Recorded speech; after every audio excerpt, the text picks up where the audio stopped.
ஊருக்குள்ள ஊடகத்துங்கிற பேரில் இந்த யூடியூப்பில் 2 பைத்தியங்க சுற்றிட்டு இருக்குது. அந்த பைத்தியங்க 2 இல்லை 3. அந்த 3 பைத்தியங்க அண்ணன் சீமான பேசலின்னு வைங்க, அவங்களுக்கு வாய்க்கரிசி கிடையாது, வயிற்றுக்கு சோறு கிடையாது. வேற வழி என்ன? அண்ணனை பேசிட்டா சம்பாரிச்சாகணும்.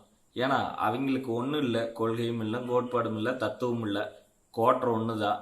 இப்போ கோட்டர் இருக்குது, சைடிஷ்க்கோ அல்லது சாப்பாட்டுக்கோ வேணும். அப்போ வேணும்னா என்ன பண்ணணும்? அண்ணனை பேசினா யூடியூப்பில் கொஞ்சம் காசு வருது, அதனால் அதை வாங்கிட்டு அப்படியே போயிட்டு வாங்கி எல்லாம் மட்டையாயிட்டு கிடக்கலாம் அப்படின்னு ஒரு எண்ணத்தோட எதை வேணால் பேசலான்னு வாயிலேருந்து பேசுகிறான். சரி, இருந்துட்டு போகுது. நம்ம யாரையும் ஒருத்தர் யூடியூப் போட்டு பிழைக்கிறவங்கள திட்டுறதில்ல. ஆனாலும் இப்படி பேசுறதையும் நம்மளால பேசாமல் இருக்க முடியல அப்படின்னு நான் பேசல. பல பேர் பேசுறத நான் இதில் பதிவிடுறேன். உங்களோட நான் உயிர்மை வசனுக்குமா. வாங்க பைத்தியங்களை பற்றி நம்ம பேசுவோம். காணொலிக்குள்ள போகலாம்.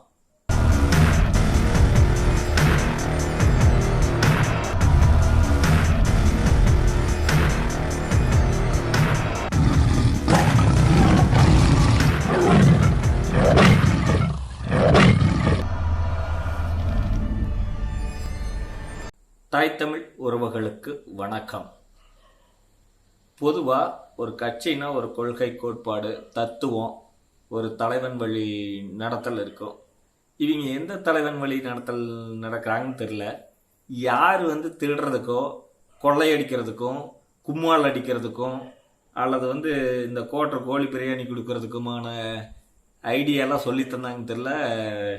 ஆனால் எங்கள் தலைவன் மேதகு பிரபாகரன் ஐயா ஒழுக்கமும் நேர்மையும் நல்ல ஒரு தத்துவத்தையும் தமிழ் தேசிய கொள்கையும் கொடுத்துட்டு போயிருக்கிறாரு. என்ன கொள்கை? தமிழ் தேசிய கொள்கை. எல்லாம் தமிழ் தேசிய கொள்கைன்னு பேசுறீங்க. என்ன கொள்கை அப்படின்னா, பெண்ணுக்கு சம உரிமை, பெண்களுக்கான மதிப்பு, அதே சமயம் இங்கே இருக்கக்கூடிய அதாவது நிலத்தை சார்ந்த நிலம் சார்ந்த அந்த தொழில், ஒரு விவசாயம்னா அந்த விவசாயம் சார்ந்த தொழில் தான் இருக்கணும்.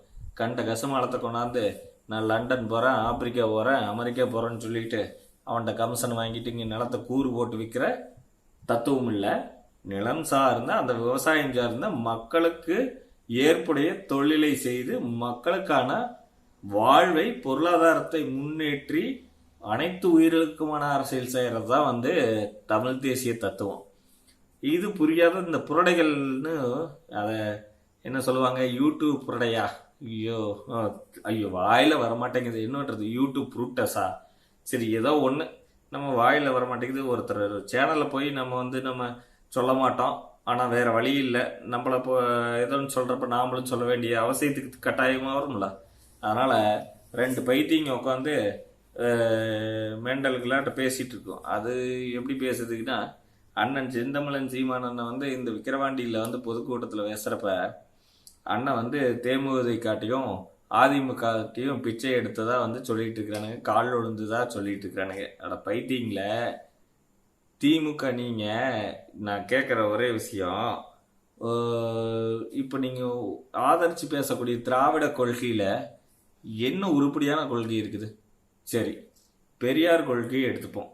ஐயா பெரியார் மதிக்கத்தக்கவர், நல்ல ஒரு விஷயங்களை சொல்லிட்டு போயிருக்கிறாருன்னு அவரை பற்றி எடுத்து பேசுகிறீங்க இல்லைங்களா? சரி, நானும் பெரியார் ஐயாவை மதிக்கிறேன். பெரியார் ஐயா சாராய ஆலையை வச்சு சாராயம் காய்ச்சுங்கன்னு சொன்னாரா? அல்லது கன்னியாகுமரியில் போய் மலையை வெட்டி எல்லாம் அதானிக்கும் அம்மானிக்கும் மற்ற மாநிலத்துக்கு விற்க சொன்னாரா? இல்லை ஊர் ஊராக போய் உங்களுடைய தகப்பனாரையுமே உங்களுக்கு இருக்கக்கூடிய வரலாறையுமே சிலையா செஞ்சு கல்வெட்டு பதிக்க சொன்னாரா? ஒவ்வொரு பஸ் ஸ்டாண்டுக்கு பேர் வைக்க சொன்னாரா? என்ன என்ன என்ன கொள்கையை சொல்லிட்டு போனார் அவரு சொன்ன கொள்கையை நீங்க எல்லாம் ஃபாலோ பண்றீங்களா, பின்பற்றுறீங்களா? இப்படி எதுவுமே கிடையாது. அதுல உருட்டு வேற. நேர்மையா ஒரு திராணி இல்லை தேர்தலை சந்திக்கிறதுக்கு. காசு தராம வேலைக்காகாது. கோட்டரும் கோழி பிரியாணி இருந்தாலும் உங்க ஆளுக்கு வேலை செய்ய மாட்டாங்க. நம்ம நாம் தமிழர் கட்சியில், நாம் தமிழர் படையில் இருக்கக்கூடிய பார்த்தீங்கன்னா அத்தனை பேரும் பார்த்தீங்கன்னா தன்னுடைய சொந்த காசை செலவு பண்ணி அங்கே போய் தங்கி இருந்து விக்கிரவாண்டியில் இருக்கக்கூடிய மக்களை சந்திச்சு நல்ல கொள்கைகளை தத்துவங்களை வந்து முன்னிறுத்தி நிற்கிறோம், தனித்து நிற்கிறோம், தனித்துவமாக நிற்கிறோம்னு சொல்லிட்டு அப்படி வாக்கு கேட்குறாங்க. நீங்கள் இப்போ நடந்த மாநாட்டில் இளைஞரணி மாநாட்டில் பார்த்தோமே, ஒரு பக்கம் உட்காந்து சீட்டாட்டம், ஒரு பக்கம் உட்காந்து திண்டாட்டம், அப்படி எல்லாமே தெரியாது இருக்குதா? இதில் வேற எங்களை சொல்லிட்டு எதையோ ஒன்று வயிற்று பழப்பு, இன்னைக்கு போனால் 400 500 வருதா அப்படிங்கிறக்கோசரம் எதையோ பேசணுங்கிறக்கோசரம் போட்டு மொக்கத்தனமான ஒரு உருட்டை உருட்டிட்டு ஏதோ பொழப்பு நடத்துறீங்க. சரி, நம்ம ஒருத்தருடைய பர்சனலுக்குள்ளே போகிறதில்ல, ஒருத்தருடைய வாழ்வாதாரத்தை பற்றி நம்ம பேச போகிறதில்ல. ஆனாலும் உங்களுக்கு என்ன கொள்கை இருக்குது, இதை தவிர வேற என்ன அப்படிங்கிற மாதிரி அவங்க வீடியோவெல்லாம் பார்த்தா, காணொலிகள் எல்லாம் பார்த்தா அண்ணனை பேசாத காணொலிகள் இல்லை. ஏன்னா நம்ம ஆளுங்க இருக்கிறாங்கல்ல, நம்ம தமிழ் தேசியவாதிகள், இவங்கெல்லாம் என்ன பேசுகிறாங்கன்னு சொல்லி போய் பார்க்கறதுனாலே உங்கள் வியூஸ் ஓடுது, பொழைச்சிக்கிறீங்க. சரி, இருந்துட்டு போகுது. இப்போ அண்ணன் தேமுதிகவையுமே அதிமுகவையும் வந்து வாங்க வாக்களிங்கன்னு சொன்னது நேர்மையாக களத்தில் ஜனநாயகமாக அண்ணன் வந்து நிற்கிறாரு.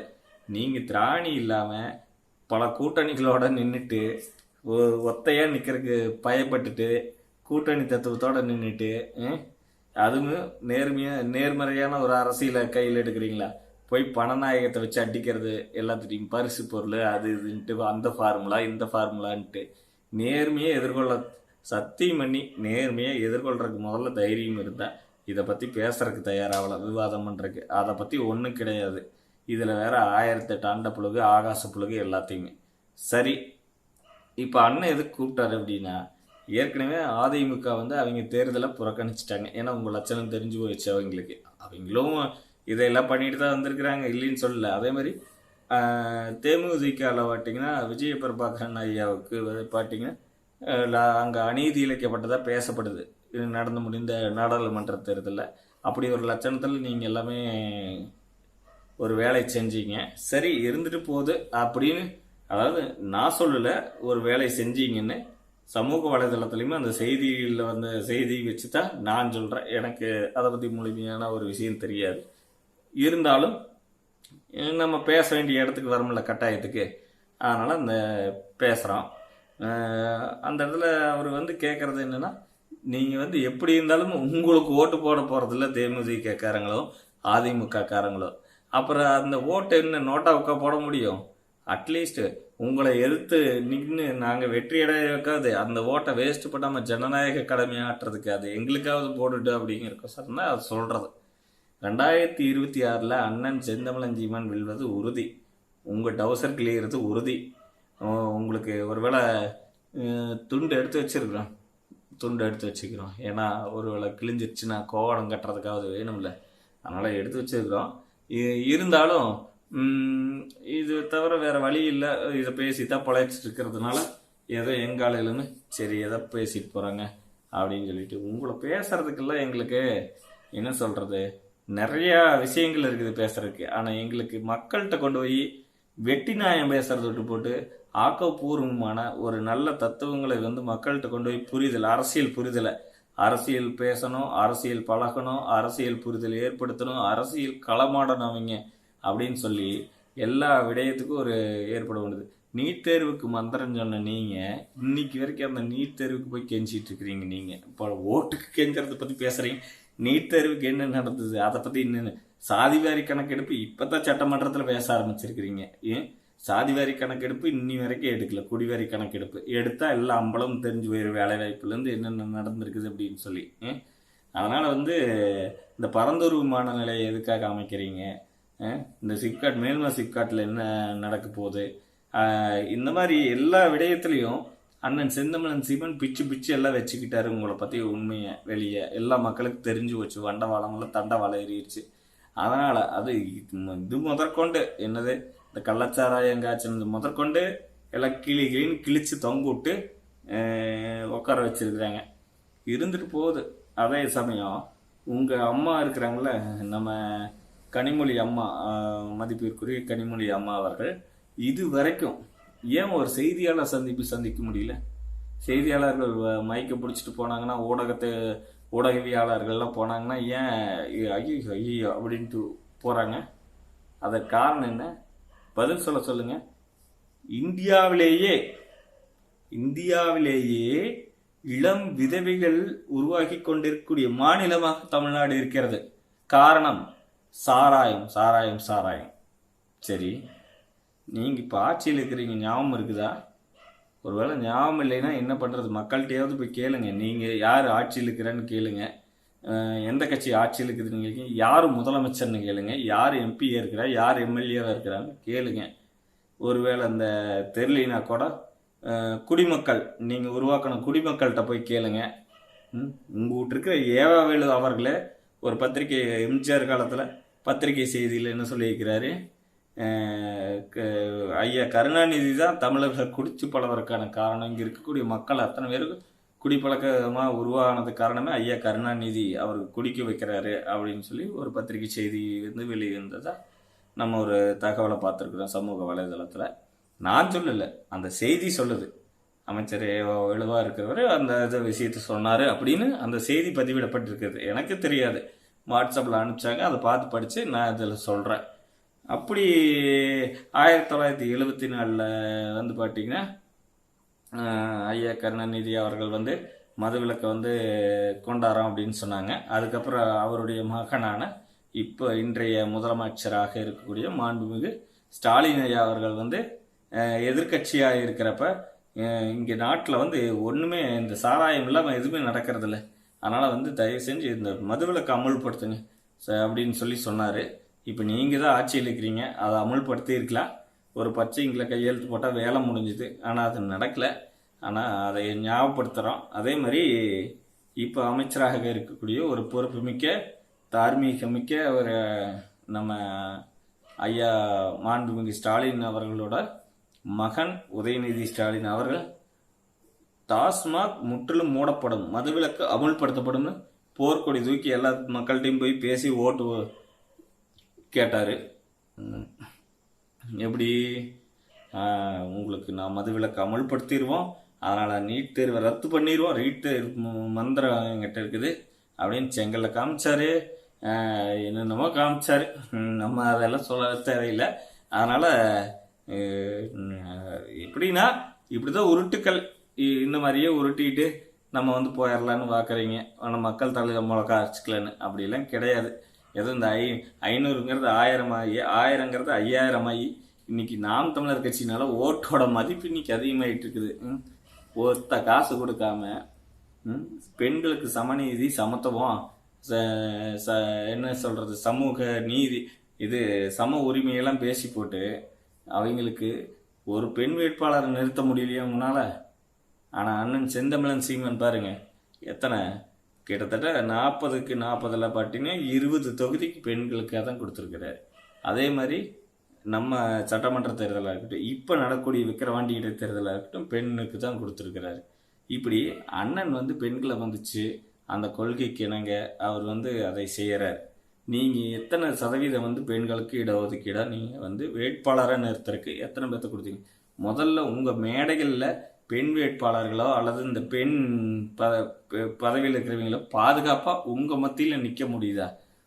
கை கால கம்முன்னு இருக்குது அவங்களுக்கு. அதை எதையோன பண்ணுறது. இதில் வேற வந்து இதையெல்லாம் பேசுறது, இதெல்லாம் பேசுகிற கண்டென்ட்டுகள் இல்லை.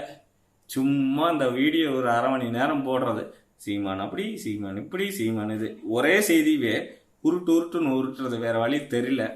அப்படி ஏதோ பண்ணுறீங்க, சரி பண்ணிட்டு போங்க. புரடைகளாச்சே, புரடை அடித்தா தானே நமக்கு அங்கே வருமானம் வரும், அதனால் அப்படி இருக்கும். சரி, நாம் தமிழர் கட்சி அப்படி இல்லை, யாரையும் வசைபாடி நம்ம ஒன்றும் பண்ண போகிறது கிடையாது. இருக்கக்கூடிய அரசியல் இங்கே வந்து அடிப்படை மாற்றமாக வந்து மாறணும்.